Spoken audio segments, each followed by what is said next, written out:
Compañera diputada, usted es de Sinaloa. Así es. Y hace rato escuchábamos reflexiones de algunos legisladores. Y algo que nos debe siempre recordar es la guerra contra el narco que desató Felipe Calderón. Ese modelo no lo queremos, porque usted sabe que en Sinaloa si algo sufrió fue la embestida de toda una estrategia que fracasó. Lo que ha presentado hoy nuestra presidenta es una voz firme, clara y, por supuesto, humanitaria. Y eso es lo que queremos seguir haciendo. Por eso creo que mi pregunta sería, ¿usted considera que lo que ha planteado la presidenta del programa México te abraza es lo mejor o el programa que ha definido el presidente Trump? Porque nosotros no vamos a ser sumisos frente a un presidente que solamente se ha dedicado a hacer declaraciones, pero que en los hechos es lo que vamos nosotros a demostrar de qué puede hacer el pueblo de México. Muchas gracias.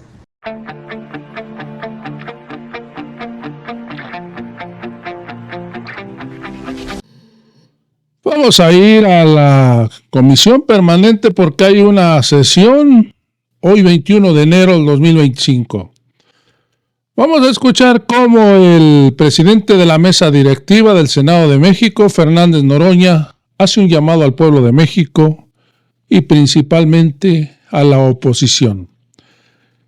También vamos a escuchar la intervención de Ricardo Anaya, en el cual dice que hay que olvidar los abrazos y no balazos para que estén contentos los Estados Unidos.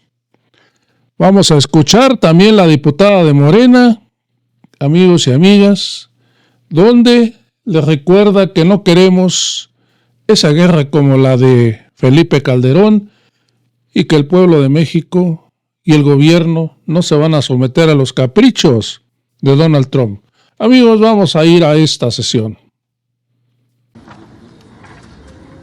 Antes de entrar a la agenda política que versará sobre las declaraciones hechas por el presidente constitucional de los Estados Unidos de América, Donald Trump, esta presidencia de la Comisión Permanente, con fundamento en sus atribuciones, quiere hacer un mensaje sobre este mismo tema. Es un llamado a la unidad nacional frente a las declaraciones hechas por el presidente de los Estados Unidos de América. Los Estados Unidos parecen destinados por la providencia a plagar la América de miserias en nombre de la libertad. Esto lo dijo Simón Bolívar hace 196 años, el año de 1829. El día de ayer decía el compañero presidente López Obrador que los políticos, las políticas nos repetimos, y el presidente Donald Trump no solo se ha repetido, sino porfía en la determinación de iniciar una serie de políticas que son francamente ofensivas en contra de nuestra patria, en contra de nuestra independencia y soberanía nacional, en contra de nuestro pueblo, particularmente de los héroes y heroínas migrantes que desde hace muchas décadas se fueron por necesidad económica fundamentalmente a los Estados Unidos y que han contribuido de manera absoluta con su trabajo y con sus impuestos a la riqueza del vecino país. El día de ayer, el presidente Trump ha tomado determinaciones que exceden con mucho las facultades territoriales que el gobierno de los Estados Unidos tiene, que son particularmente violatorias de un acuerdo de la Organización de las Naciones Unidas del 17 de diciembre de 2024, que establece de manera muy clara el que no deben tomarse decisiones extraterritoriales como sanciones económicas o sanciones políticas que busquen vulnerar la soberanía y la independencia de las naciones. Particularmente dos señalamientos hechos por el presidente Donald Trump caen en este supuesto. El determinar aranceles de 25% a Canadá y a México pone en un estado de vulnerabilidad al TEMEC, que se ha construido con mucho trabajo y esfuerzo. 90% de la economía de nuestro pueblo y del de Estados Unidos tiene una relación absoluta en esta materia, y la imposición unilateral de aranceles dañaría no solamente la economía de nuestra patria, sino la propia economía de los Estados Unidos. Es una decisión unilateral, contraria a los acuerdos de Naciones Unidas, y es una decisión que debería no aplicarse porque justo este año hay revisión del TEMEC entre Estados Unidos, México y Canadá. Particularmente grave nos parece la determinación asumida por el presidente de los Estados Unidos de América de determinar como grupos terroristas a los grupos del crimen organizado. Nosotros, como lo ha dicho nuestra compañera presidenta Claudia Sheinbaum Pardo, estamos de acuerdo en la coordinación, en la comunicación, en la colaboración con el gobierno de Estados Unidos, pero bajo ninguna circunstancia estamos dispuestos a ceder un solo milímetro de nuestra soberanía y nuestra independencia nacional.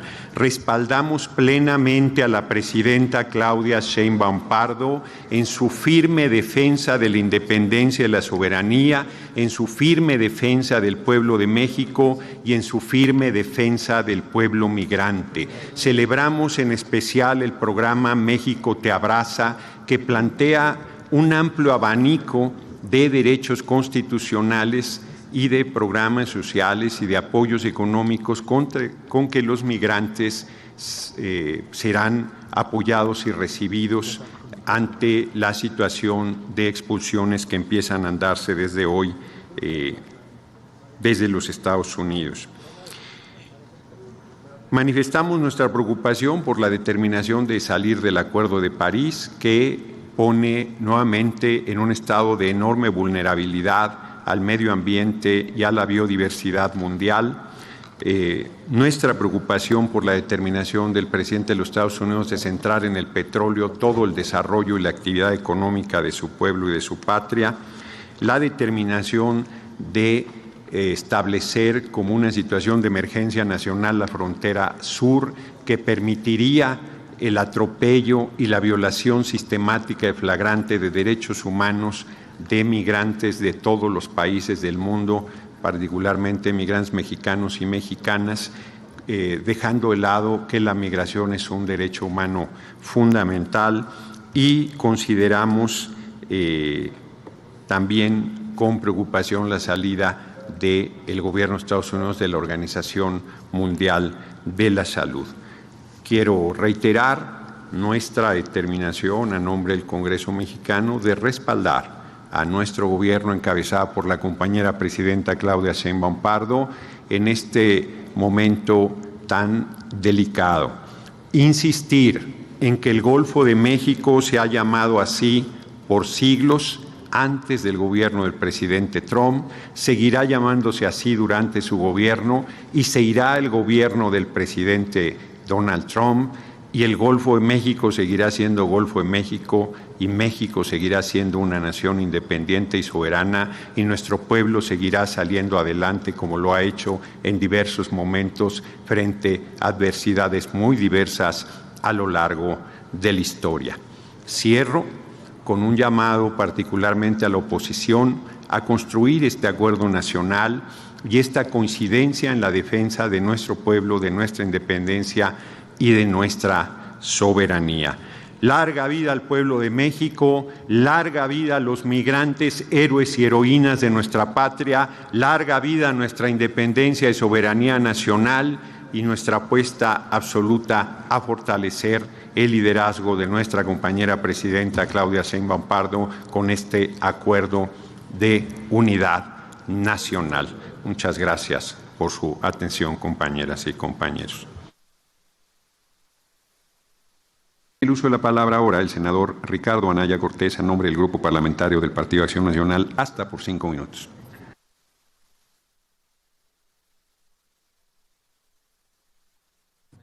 Igualmente.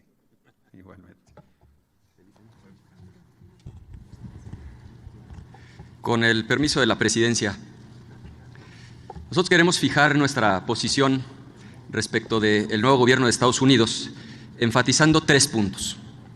En primer lugar, un llamado en especial al oficialismo, pero en general esto incluye a gran parte de la comentocracia, a dejar de minimizar el problema particularmente en 2 aspectos. el tema de las deportaciones y el tema de los aranceles. O sea, urge dejar de repetir esta tontería de que los presidentes demócratas deportaban más que los republicanos. Porque lo que hay que entender es que hay de deportaciones a deportaciones. No es lo mismo deportar a una persona que acaba de cruzar la línea fronteriza, inclusive varias veces, que hacer una redada en Chicago, encontrar a la mitad de la familia en la casa, deportarlos, dividir a la familia. Eso causa una crisis humanitaria. Eso causa sufrimiento indescriptible. Entonces, el primer punto es que tenemos que tomarnos en serio esta amenaza del presidente de Estados Unidos de deportar a partir de redadas inhumanas. Y segundo, el tema de los aranceles. O sea, la otra tontería repetida es, pues si nos ponen aranceles, se los ponemos de regreso. Esto es matemática elemental. Ellos nos exportan solo el 16% de lo que le venden al resto del mundo. Nosotros les exportamos más del 80%, pero ahí no acaba el nivel de asimetría. Para ellos las exportaciones, Estados Unidos no es un país exportador, representan solo 7 puntos de su PIB. Para nosotros las exportaciones representan más de 1/3 de nuestro PIB. Entonces, cuando uno hace la matemática, resulta que si nos ponen aranceles y los ponemos de regreso, el golpe a nuestra economía es 23 veces mayor. Por eso nuestro llamado a dejar de minimizar el problema. Segundo, queremos reiterar lo que ya hemos dicho. En Acción Nacional amamos profundamente a nuestro país, entendemos y hoy reafirmamos que la patria es primero y que ante cualquier intento que implique violar nuestra soberanía o afectar los derechos humanos de nuestras paisanas y paisanos, Acción Nacional va a estar siempre. Permítame un momento, senador Ricardo Anaya. La senadora Cintia López Castro quiere hacerle una pregunta. ¿La acepta? Con mucho gusto, dígale por favor que sí aceptó su pregunta. Muchas gracias. Tiene un minuto, senadora Cintia López Castro, para hacer la pregunta. 2 minutos para contestar y para no interrumpirlo, compañero senador, se echará a andar su tiempo automáticamente una vez culminados los 2 minutos. Adelante, senadora López Castro. Gracias, presidente. Preguntarle al senador, con mucho respeto, ¿de dónde está sacando esta fuente que hubo mayores deportaciones con el presidente Donald Trump? Porque quisiera darle la fuente.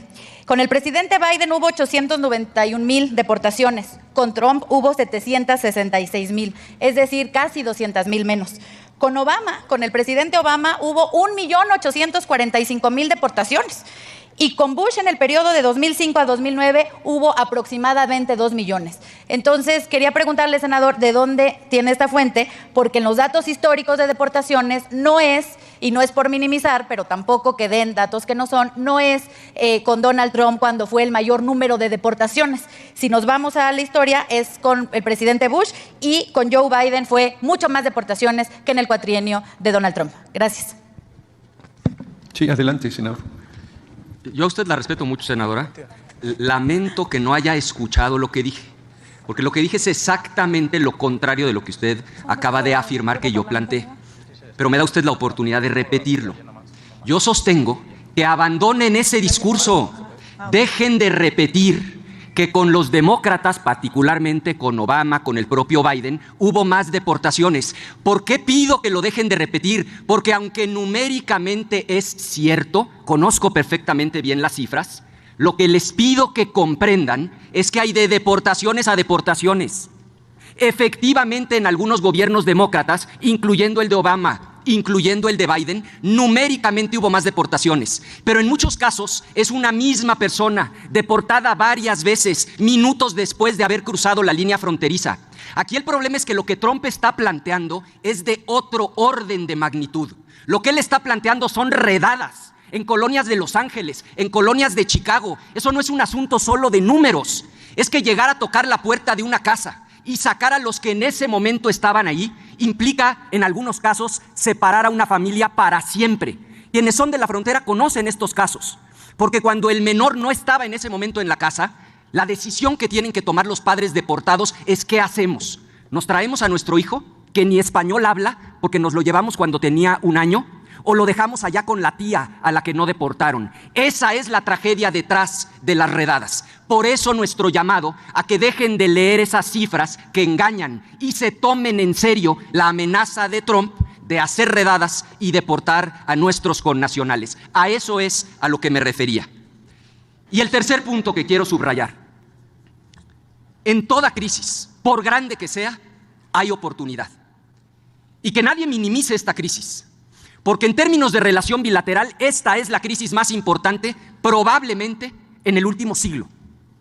Frente a esta crisis, lo que el gobierno tiene que hacer es actuar con altura de miras, con estrategia, con inteligencia. Y eso implica, primero, no morder el anzuelo, no caer en la provocación del bully, no caer en el error de porque me dicen que el Golfo de México se va a llamar Golfo de América, yo les saco un mapa del siglo XVII, donde en aquel entonces parte de Estados Unidos era la América mexicana. Eso no nos va a llevar a ninguna parte.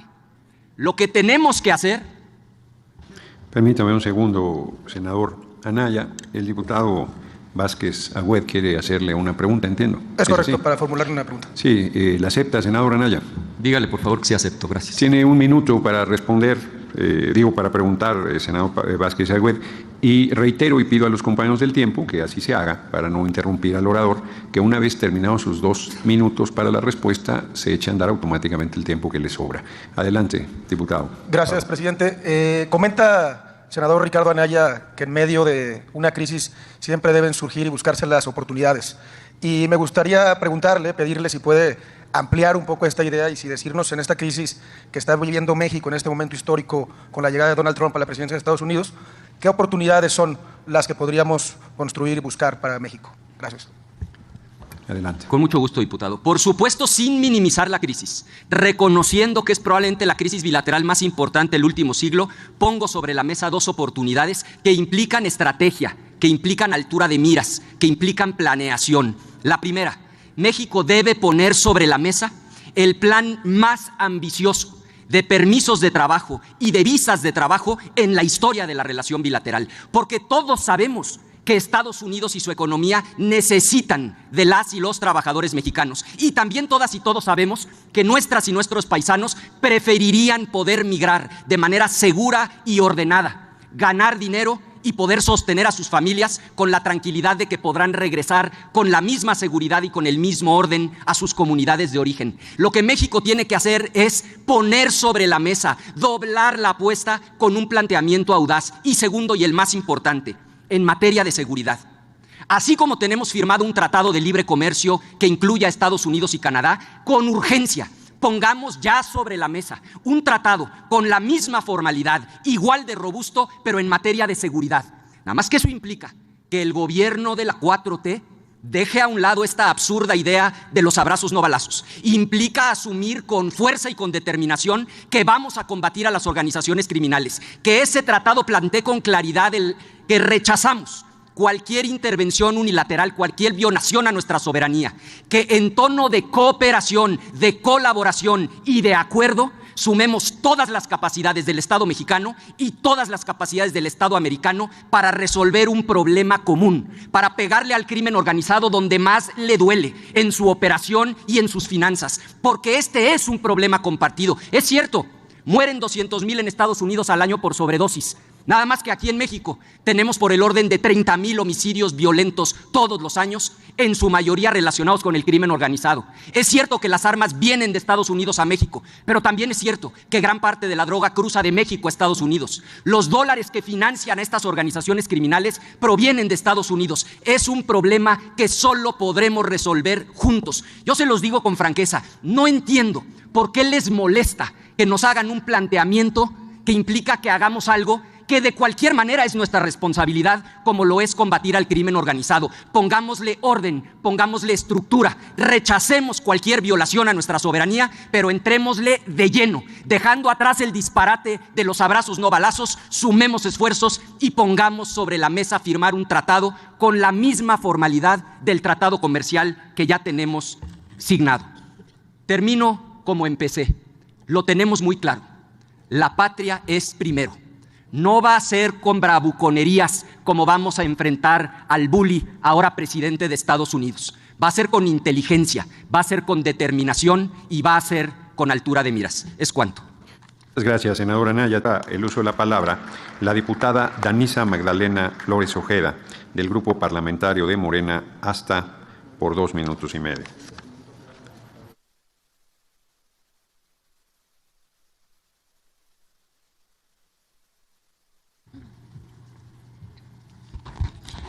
Con el permiso de la presidencia, Adelante. Gracias. Compañeros y compañeras legisladoras, hoy quiero iniciar diciéndoles al pueblo de México y al mundo que nuestro país es una nación libre y soberana, que a lo largo de nuestra historia las y los mexicanos hemos defendido la libertad, la justicia y la dignidad, y que nunca dejaremos de hacerlo. Las declaraciones del presidente de los Estados Unidos, Donald Trump, durante su toma de protesta son declaraciones con un tono estridente, como lo ha sido su campaña y su personalidad misma. El despliegue de tropas de la frontera sur de Estados Unidos, la deportación masiva de connacionales y la designación de cárteles mexicanos como organizaciones terroristas tienen dos aristas. Por un lado, las declaraciones, y por otro lado, como lo dijo hoy nuestra presidenta Sheinbaum, los mismos decretos que firmó. Debemos de tener en cuenta que los decretos firmados ayer por el presidente Trump tienen muchas similitudes con las políticas que ya había implementado en su periodo anterior de gobierno, y ante ello, México tuvo una respuesta, la respuesta de colaboración y de trabajar en conjunto, protegiendo siempre a nuestros compatriotas. Particularmente respecto a la deportación masiva, le decimos a nuestros connacionales que México les abraza, y por ello deben de estar seguras y seguros de que México hará lo necesario para recibirles con bienestar, acceso a la salud y calidad de vida. No están solas, no están solos. Un momento, diputada. La senadora Guadalupe Chavira entiendo que quiere hacer una pregunta. ¿La acepta? Sí, claro, adelante. Tiene un minuto, senadora, para hacer la pregunta, y tiene 2 minutos para contestar, compañera, y después, diputada, y después reiniciaría su tiempo para no interrumpirla. Adelante, senadora. Gracias, presidente. Compañera diputada, usted es de Sinaloa. Así es. Y hace rato escuchábamos reflexiones de algunos legisladores. Y algo que nos debe siempre recordar es la guerra contra el narco que desató Felipe Calderón. Ese modelo no lo queremos, porque usted sabe que en Sinaloa si algo sufrió fue la embestida de toda una estrategia que fracasó. Lo que ha presentado hoy nuestra presidenta es una voz firme, clara y, por supuesto, humanitaria. Y eso es lo que queremos seguir haciendo. Por eso creo que mi pregunta sería, ¿usted considera que lo que ha planteado la presidenta del programa México te abraza es lo mejor, o el programa que ha definido el presidente Trump? Porque nosotros no vamos a ser sumisos frente a un presidente que solamente se ha dedicado a hacer declaraciones, pero que en los hechos es lo que vamos nosotros a demostrar de qué puede hacer el pueblo de México. Muchas gracias. Muchas gracias, senadora Lupita Chavira. Exactamente, soy sinaloense orgullosamente, y le puedo decir que respaldo no solamente como morenista, sino también como mexicana y como sinaloense el Plan de México te abraza de nuestra presidenta Claudia Sheinbaum. ¿Por qué? Todos sabemos que cuando nuestros connacionales parten a Estados Unidos, lo hacen con la intención siempre de mejorar su condición económica, y que siempre ellos están añorando regresar a sus raíces. Es por eso que vemos que muchos de nuestros mexicanos, de nuestras mexicanas, quieren regresar a morir a nuestro país que tanto les ama y que tanto les ha dado. Sin embargo, por condiciones socioeconómicas han tenido que partir, por problemas tal vez de inseguridad y por problemas de que muchas de nuestras familias tuvieron que partir en gobiernos neoliberales, es que están allá. Y es hoy que nuestra presidenta, a través de un gobierno de transformación, de un gobierno humanista, es que está logrando darle certeza a nuestros connacionales de que van a volver, pero van a volver con las garantías humanas, también de salud y de protección a su seguridad. Diputada, permítame un momento. El senador Anaya, entiendo, quiere hacerle una pregunta. ¿Es así? No. A ver, entonces, sonido en la curul del senador Anaya. Una moción de orden, presidente. Una moción de orden. Adelante. Gracias. Nosotros estamos a favor de que el debate sea lo más libre y flexible que sea posible, pero entendemos que el reglamento que rige el desahogo de estas sesiones no permite las preguntas cuando se trata de legisladoras o legisladores del mismo grupo parlamentario. Entonces, solo preguntar si ese criterio se va a aplicar de manera general o simplemente fue una omisión, presidente. Tiene razón, senador Anaya. Me comenta Servicios Parlamentarios que la sesión anterior, el presidente de la permanente, el diputado Sergio Gutiérrez Luna, sentó ese precedente. Pero yo creo que en sentido estricto no proceden las preguntas entre compañeras de un mismo grupo parlamentario. Entonces explico la razón de por qué haber concedido la pregunta, pero me parece que el llamado de atención es absolutamente atendible y esta presidencia tendrá buen cuidado de que las preguntas que se haga a cualquier orador sean obligadamente de otro grupo parlamentario. Agradezco el comentario. Adelante, diputada. Gracias. Particularmente respecto a la deportación masiva, les decimos a nuestros connacionales que México les abraza y por ello deben de estar seguras y seguros de que México hará lo necesario para recibirles con bienestar. Estas amenazas únicamente erosionan la relación bilateral entre dos países que por décadas han sido vecinos y socios comerciales, construyendo lazos basados en el respeto mutuo y la cooperación. No podemos permitir que se nos señale como los únicos responsables de un problema que exige una solución bilateral integral basada en el respeto y la cooperación. Reiteramos nuestro apoyo absoluto a la presidenta Claudia Sheinbaum, quien ha reiterado la apuesta por el diálogo y la cooperación como solución de problemas conjuntos, pero sin sometimientos. La seguridad de nuestro país no será jamás objeto de imposiciones. México es una nación libre, soberana y con una política de seguridad sólida, con objetivos claros y con ejes de acción bien definidos. Nuestra estrategia de seguridad está basada... su tiempo, diputada, si puede culminar. Gracias. Reafirmamos nuestro compromiso de seguir construyendo una relación bilateral basada en la cooperación, pero nunca en la sumisión. México tiene la fortaleza para enfrentar cualquier reto con dignidad, unidad y determinación. Por la soberanía y por México es cuanto. Muchas gracias, diputada Flores Ojeda.